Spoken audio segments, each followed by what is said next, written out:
How to replace blades on your Carnival King snow cone machine. First, turn off the power switch and unplug the unit. To replace or adjust the blades, you will first remove the cutting head. Please note to use caution with the sharp blades. In some cases, you may have to remove the motor cover to access the cutting head. Next, rotate the cutting head until the set screw is accessible through the discharge opening. This is located inside the top panel of the tub frame. Use a 1/8 inch hex wrench to loosen the set screws. Note that the size of the hex wrench may vary and that you may have to use a different screwdriver.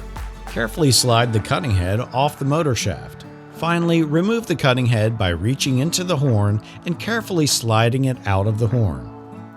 Remove the 2 screws per blade. Lift the old blades out.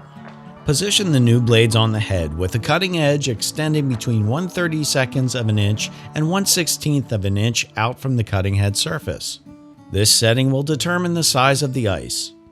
The more blade that is exposed beyond the head will create a coarser ice chip. Note that if the blade sits too flush with the head, the unit will not shave any ice. Use the blade screws to secure the blades to the head.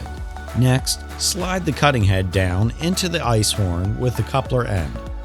As the cutting head is slipped onto the motor shaft, align the set screws to the flat location of the motor shaft. Tighten the set screws with a 1/8 hex wrench. It is important to ensure that the screws are tight. Spin the cutting head to ensure it rotates properly. The machine is now ready for use and you may reinstall the motor cover.